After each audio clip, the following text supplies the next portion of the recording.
Let me tell you a story that changed everything for me, Joseph's story. It's a story that's been told for generations, not just because it's dramatic or inspiring, but because it's real. It's about a person who faced unimaginable betrayal, loss, and injustice. Yet somehow, his life became a testament to hope and restoration. Joseph was his father's favorite, but his own brothers hated him so much they threw him into a pit. Imagine the shock, the confusion, the heartbreak of being cast aside by the very people who were supposed to love and protect you.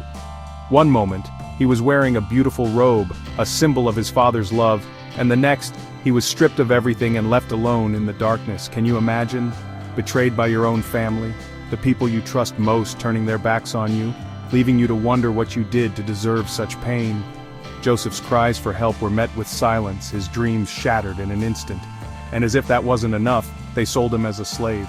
His own brothers handed him over to strangers for a handful of silver, valuing money over their own flesh and blood.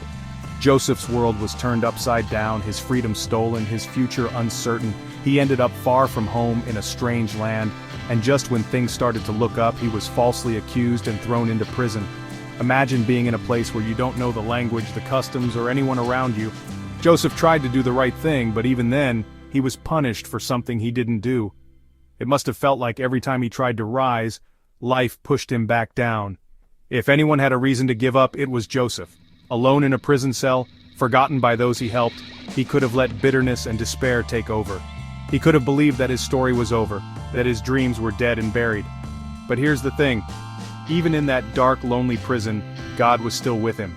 In the silence, in the waiting, in the pain, Joseph was never truly alone.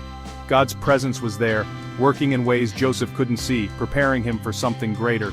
Joseph's story didn't end there. In fact, that prison was where his purpose was forged. It was in the darkness that Joseph learned to trust, to serve, and to hope again. He used his gifts to help others, even when he had nothing left to give. Little did he know, every act of kindness, every moment of faithfulness was shaping his destiny. From that lowest point, God raised Joseph up, not just to freedom but to rule all of Egypt, second only to Pharaoh himself. The very gifts that seemed useless in prison became the keys to his promotion. Joseph went from forgotten prisoner to trusted leader, from the pit to the palace, because he didn't give up when life was at its darkest. The very pain that threatened to break him became the platform for his calling. The ashes of his suffering became the soil for his greatest growth. Joseph's scars didn't disqualify him. They prepared him for the purpose God had in mind all along. God doesn't need perfect conditions to work in your life. He doesn't wait for everything to be smooth or easy. In fact, he often does his best work in the mess, in the chaos, in the places where we feel most lost. The rocky soil, the stormy seasons, those are the places where roots grow deep and faith is made strong. He's not waiting for you to have it all together. He's not looking for perfection, but for a willing heart. Even when you feel like you're in pieces, God is able to restore, to rebuild, and to use every broken part for something beautiful.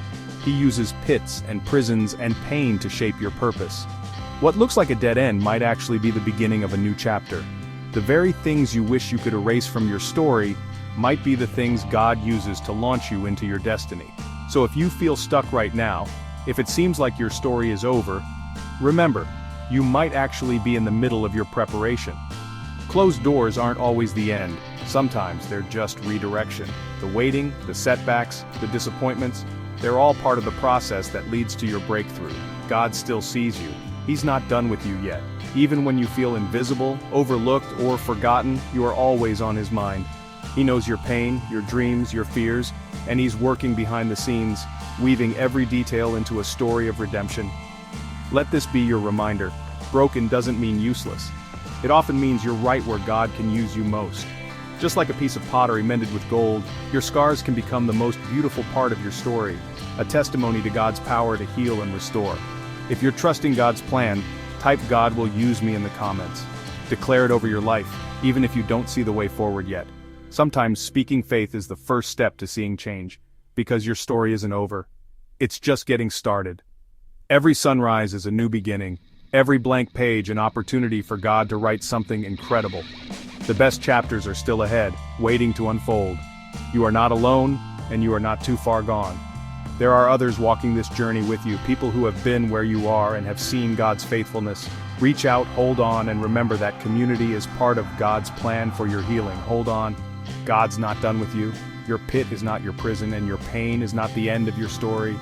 There is hope, there is purpose, and there is a future waiting for you, just like there was for Joseph.